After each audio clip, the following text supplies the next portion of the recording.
Let us come to the second factor that is responsible for the rate of chemical reaction, and that factor is size of particles of reactants. What is the size of particles that you are using to carry out the reactants? So here this one example we have taken, that is calcium carbonate solid is made to react with hydrochloric acid, that is aqueous. So we have taken dilute HCl and we are getting the products calcium chloride. Write down here calcium chloride and water and carbon dioxide gas. Coming to the balancing part of this, we have got two chlorine atoms here and two hydrogen atoms here, whereas on this side you have one hydrogen and one chlorine. To balance, you write a coefficient 2. Whereas all the other atoms, calcium, carbon and oxygen, are all balanced. Here we have one calcium, here also one, carbon is 1, here also 1, and oxygen is 3. Here we have 1 plus 2, that is 3. So the reaction is balanced.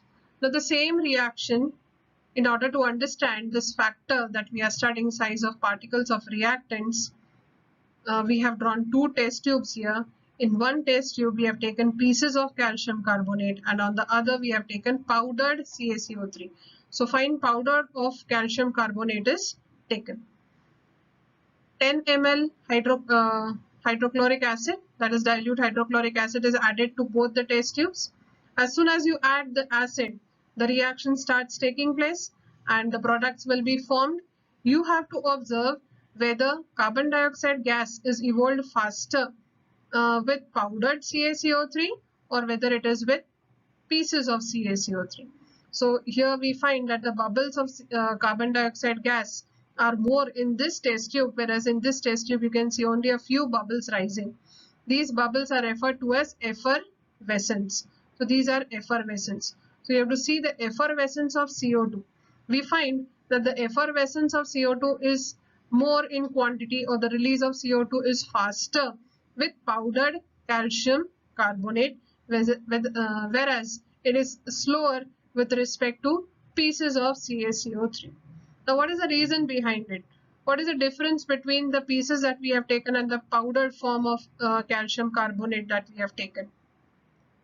So the reason lies that in these pieces, only the molecules of calcium carbonate which are on the surface of these pieces are available for reaction. Those which are inside are not available for reaction. So the process becomes slow. But when the same reactant is taken in the powdered form, many molecules are available for reaction with hydrochloric acid, and you find that the rate of reaction becomes faster, or the evolution of carbon dioxide gas is also faster. So I hope you have understood this. That is, smaller the size of particles, the greater is the rate of reaction.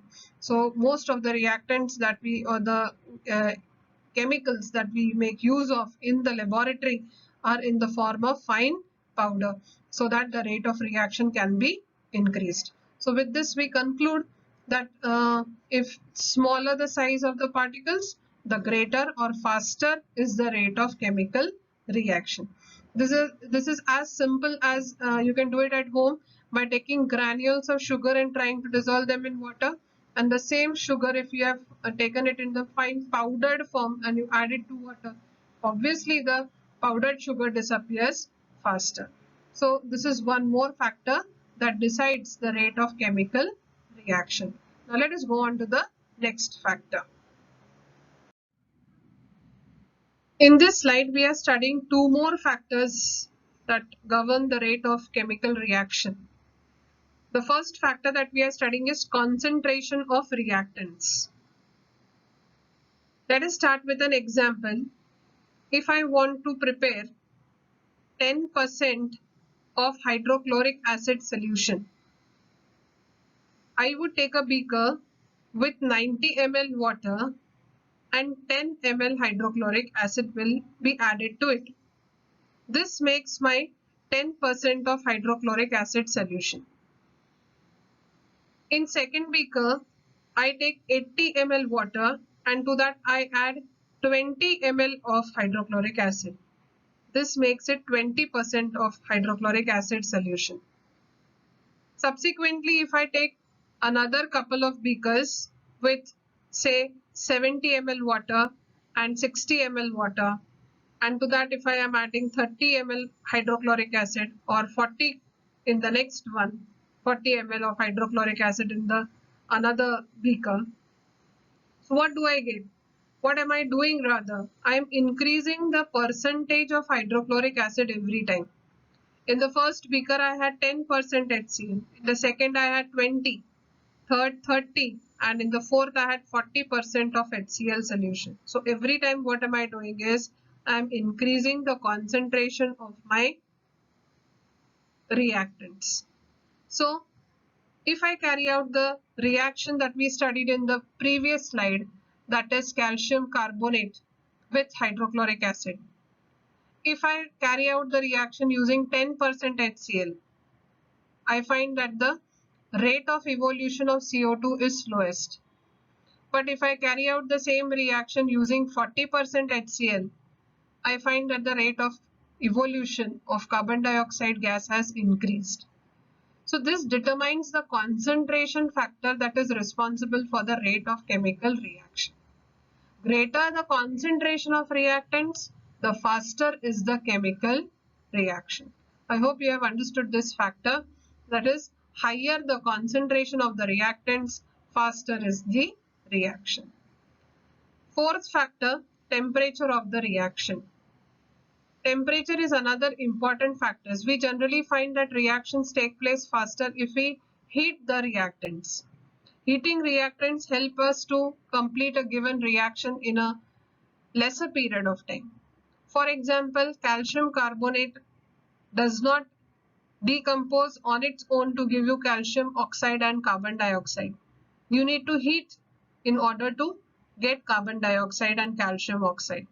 So the decomposition takes place only when heating is brought about. So here we come across another factor that is responsible for rate of chemical reaction, and that is temperature. As you heat the contents, the rate of reaction increases. So this is one more factor that is responsible for rate of chemical reaction. One more factor in the next slide. Coming to the last factor of rate of chemical reaction, and that is catalyst. Catalyst plays a very important role in deciding the rate of a chemical reaction. We can faster the chemical reactions using a catalyst.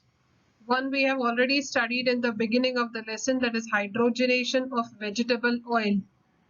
We had studied it as a word reaction, and we had taken vegetable oil plus hydrogen gas when you are passing, and you are using nickel as a catalyst and you get fats. So that was one example that we had studied of catalyst, and now we will study some more examples and then understand the definition of catalyst. So the first example is potassium chlorate, KClO3, that is potassium chlorate. Now the decomposition, as you can see, both the examples that we have taken are of decomposition. The decomposition does not take place on heating nor on reducing particle size. So potassium chlorate, even if the temperature is increased, that is we are heating it strongly or we are using it in the powdered form, does not substantially increase the rate of reaction. But adding just a small quantity of manganese dioxide, that is MnO2.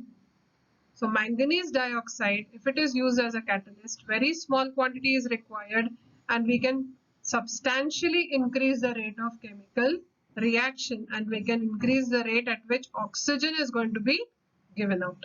So the products are potassium chloride and oxygen gas. So this evolution of oxygen gas can be very rapid with the help of manganese dioxide as a catalyst. Another reaction, this is hydrogen peroxide. We have again come across this. Products are water and oxygen. Again, to increase the rate at which oxygen is given out, again manganese dioxide, very small quantity is required, and you can easily increase the rate at which O2 is given out. So catalyst is a substance which does not interfere in the chemical reaction. You do not get any undesired products. So it does not involve any chemical change in the use of this catalyst. It will not change your products, but it will only increase the rate of reaction and you will be able to achieve your products in a small time. So how do we define a catalyst? The substance in whose presence the rate of chemical reaction changes without causing any chemical change to it is called as a catalyst. So mostly a catalyst is required in very small quantity. That is one benefit, and it increases the rate of reaction and it does not bring about any chemical change in the reaction.